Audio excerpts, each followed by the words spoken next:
Howdy from Austin, Texas. My name is Sam Small, and what you can see behind me is the front wall of my studio here in South Austin. The following is how I built the bass absorption cabinets, which you can see in the background edged in lime green there. Some of the tips and methods I used in constructing them. In this studio there are four.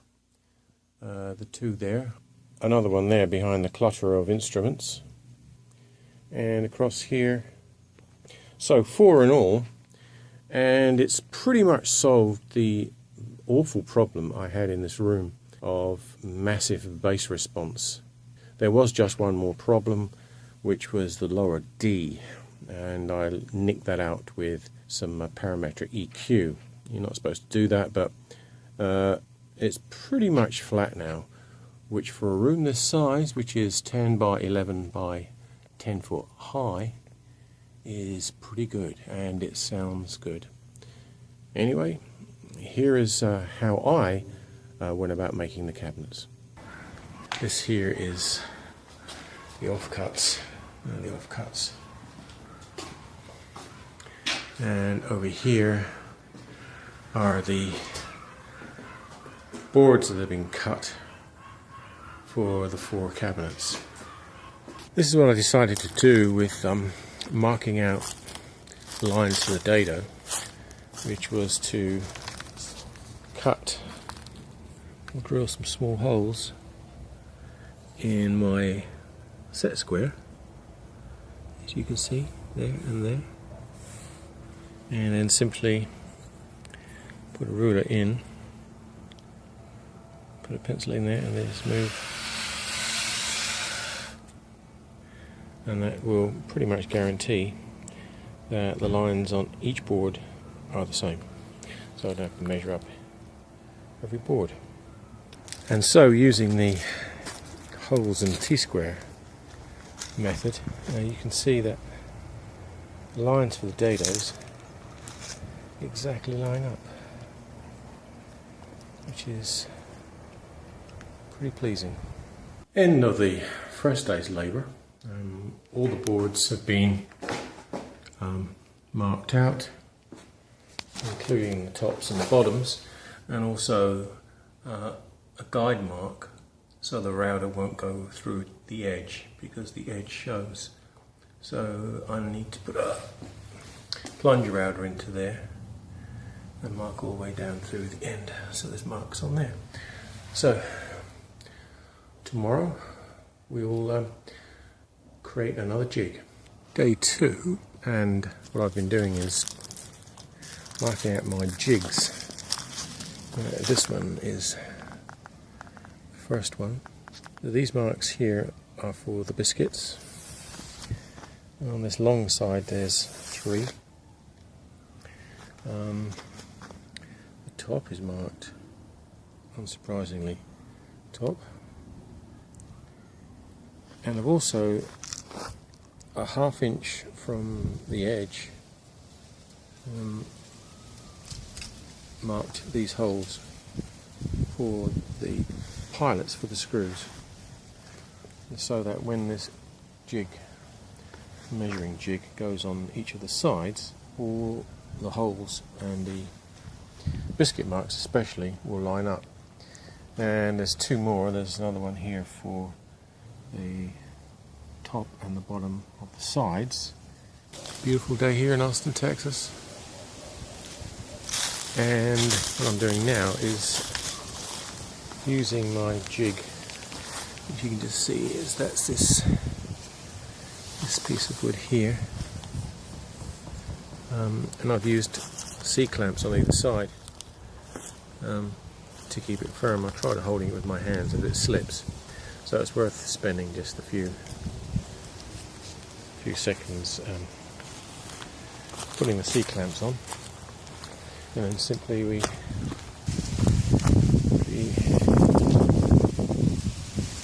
drill a small pilot hole. Is all the wood for all 4 cabinets, all finished. The marking up is all finished. extraordinary amount of marking up, as you can see, both sides here, and marking up on the other side as well, plus screw holes. This is the new wood for the speaker stands, and I've decided to take a pause on the bass cabinets and get the speaker stands done so that I can test the speakers with the stands before the bass cabinets go in.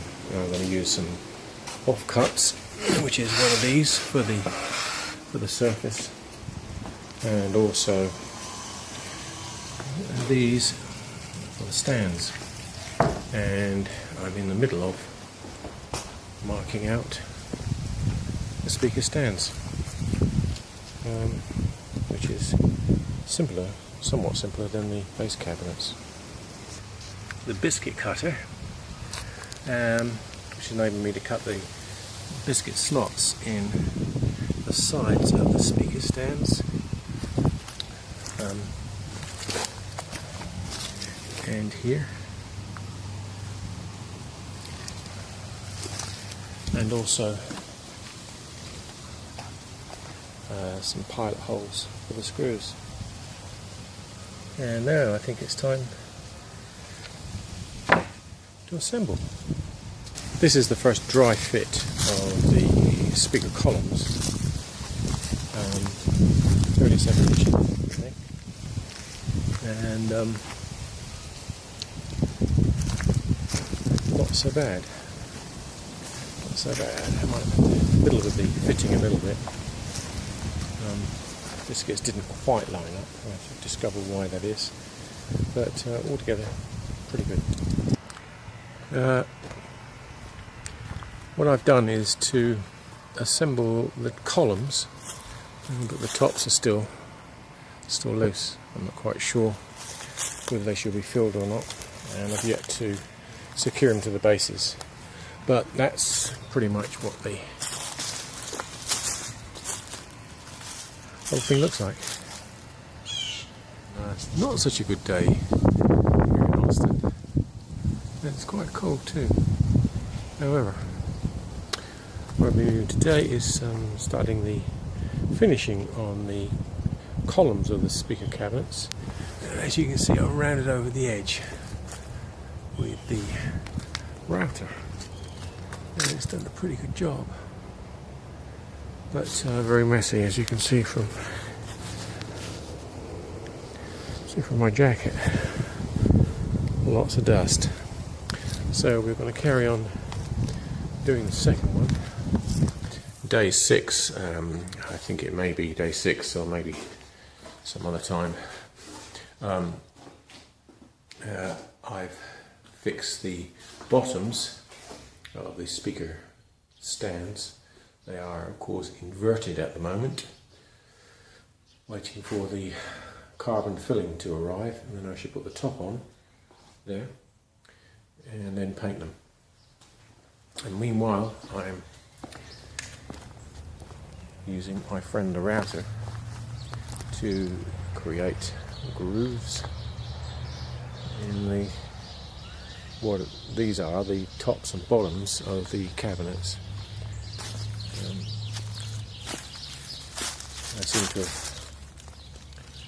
lost track of the days because there just seems an endless number of tops, bottoms and sides to these 4 cabinets. And here is the wood waiting.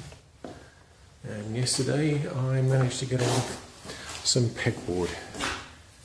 Took me half an hour drive there and half an hour back to get it, but there it is, and all cut to size.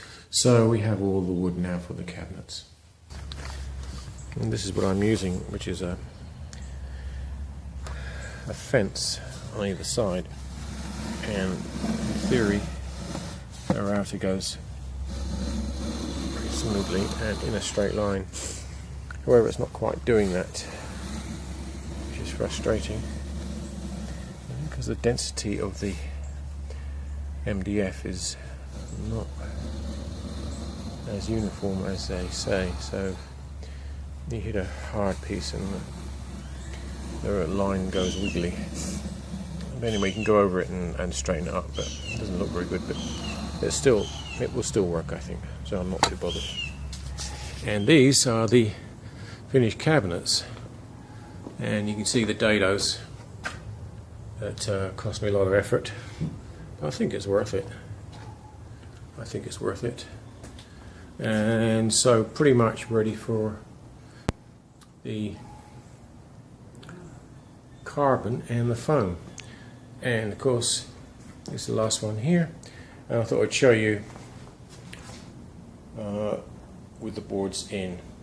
And you can see that I've used biscuits on all the sides, which is a great idea as long as the biscuits are accurate. If they're not accurate, then they're no help at all. So you've got to have a good biscuit cutter and a decent bench, etc., etc. Same old story. And lastly, these amazing screws, which have helped me a lot. They're hardwood screws, special hardwood screws. Very good. It's a Monday morning on day something in the base absorption cabinets story. These are all waiting to be assembled.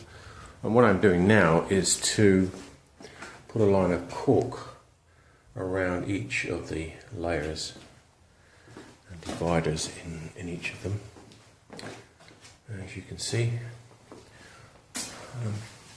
one has already been done. This is the second one, and two more to go in this cabinet, and then that cabinet will be ready for the carbon to be poured into and the foam on the top. One down, three to go. One important point about the cork is, which I have discovered, is that it stops it moving. If you listen to this,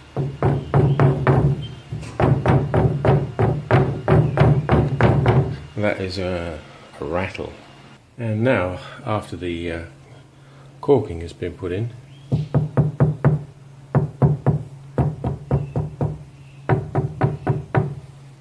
all you hear is me knocking and no rattle. That's what we want. 21st of December, and what has appeared is the activated carbon, and we have 6 boxes of them, of it, and the next thing to do is to make sure that I have enough. So what I'm going to do is fill one of these, and of course it will be in this compartment here, and then see how much I've got left, because I've also got to fill the speaker cabinets, sorry, the speaker stands, and so that's the next job. Revealing of the activated carbon, which is, as you can see, carbon like granules, or rather like charcoal. Messy hands. The job now is to get it into the cabinets.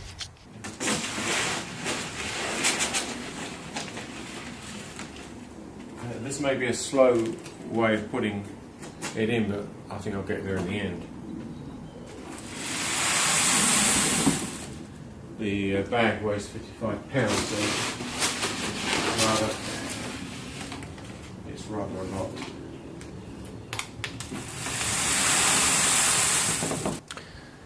Today I filled the speaker cabinets. Yes, you can see them. Sorry, the speaker stands with the activated carbon, and you can see inside here, that's the carbon.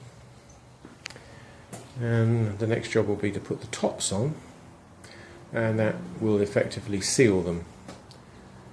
Then I can paint them and then put sliders on the bottom and they'll be ready to be used. However, the base absorption cabinets have now been filled, as you can see. There they are. There's the carbon in there. Number 2 filled to the top. Number 3 filled to the top. And guess what? Number 4. So that's the end of that particular stage of filling. Quite a job too, because each pack of carbon weighs 60 pounds, and you have to basically put it on your shoulder and fill whatever needs to be filled. All I've got to do now, you probably can't see it, is just to even up the amount of carbon in each speaker stand. So I'm about to do that now and probably have time to put the tops on. Another important stage, I have the tops finally glued to the speaker stands, and this one, the first one, is now on the working horses, and I'm just filling in some imperfections with filler.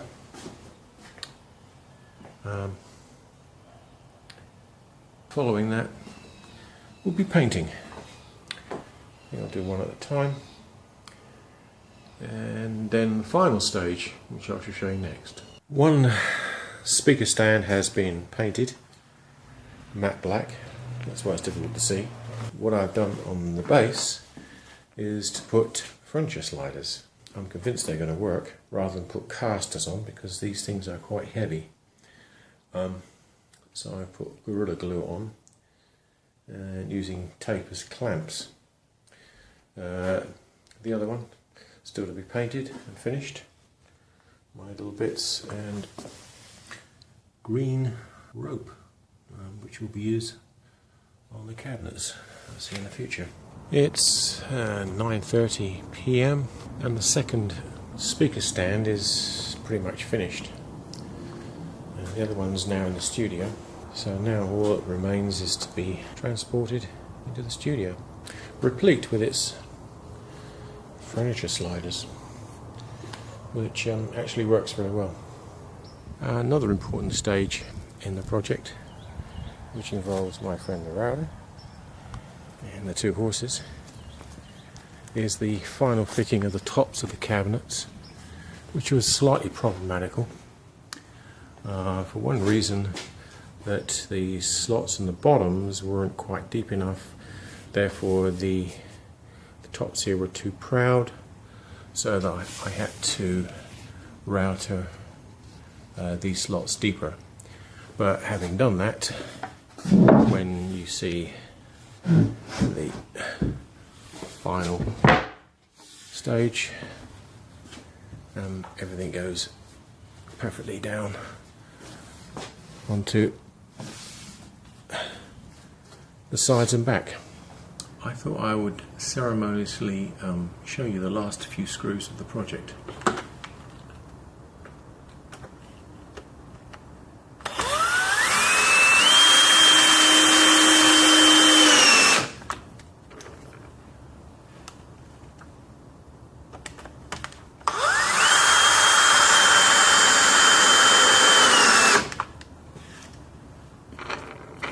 And here is the last one.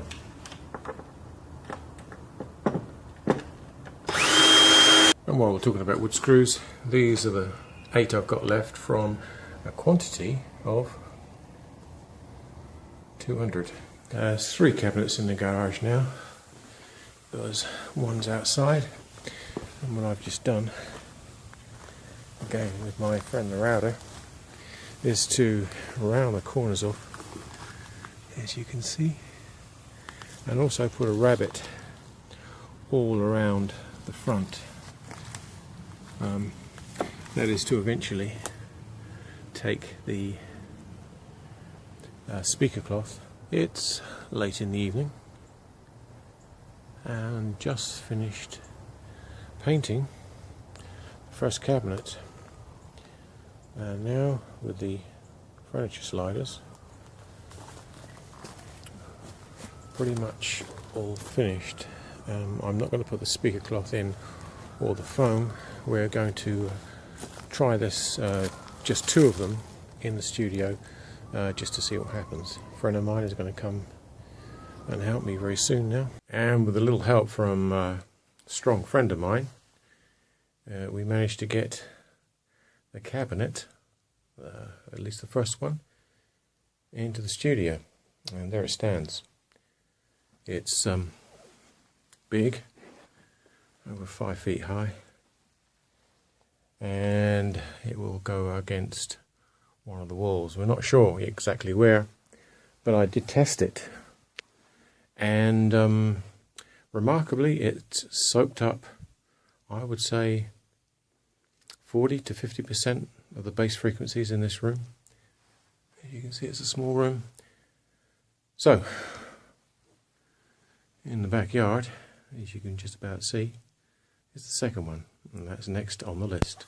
What I've done is put the speakers and speaker stands in front of and in the corner bass absorption cabinets, and there's the other one. You see it quite clearly, I think. It's about the same, I would say. It's about the same as before. It certainly has reduced a lot, and you can just about see. And I've moved the console back. There's a lot of mess on the console, but I've moved it back, so it's about at least halfway down the room. And here is, close the door.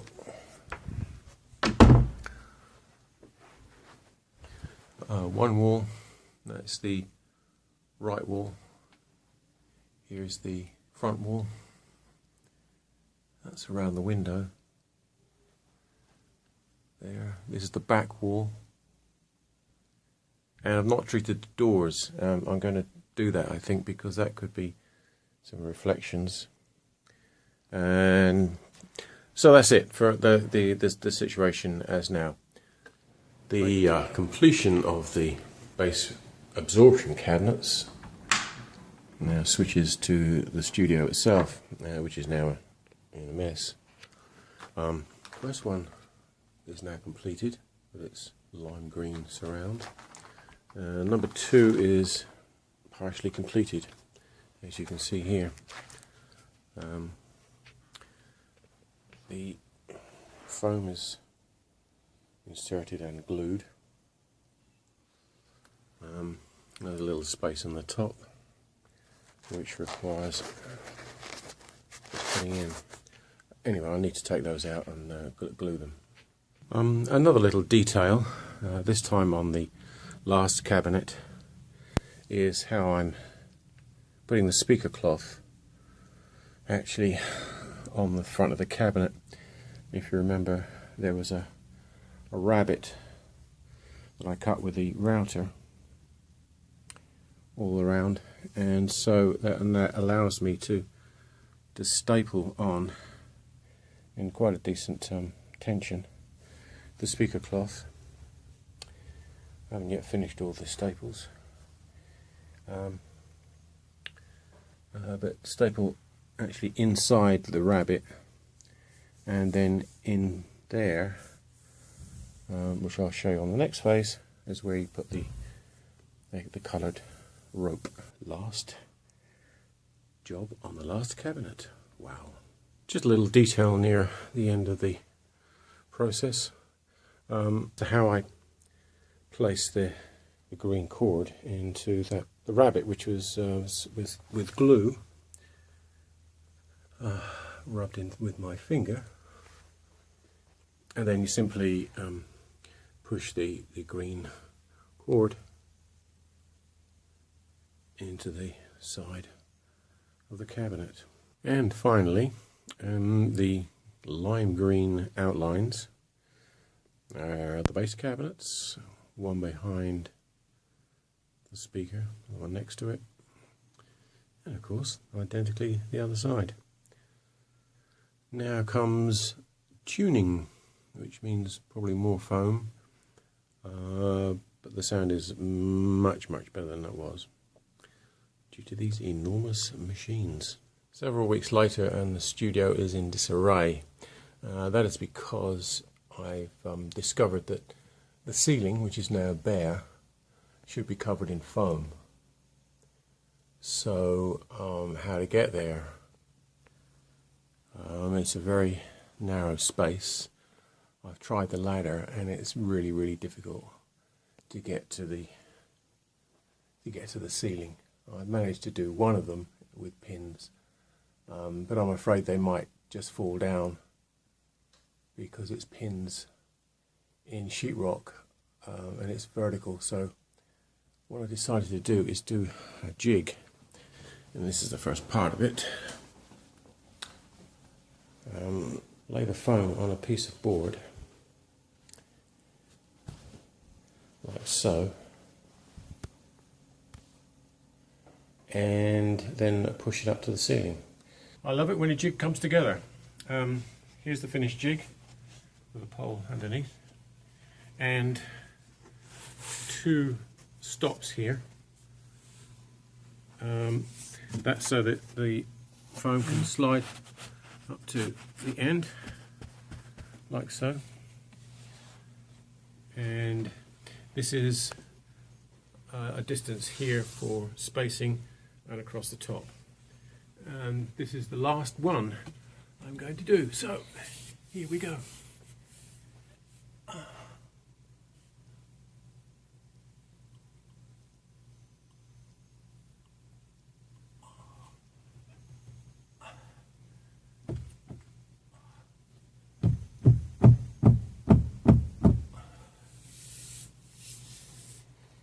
There it is.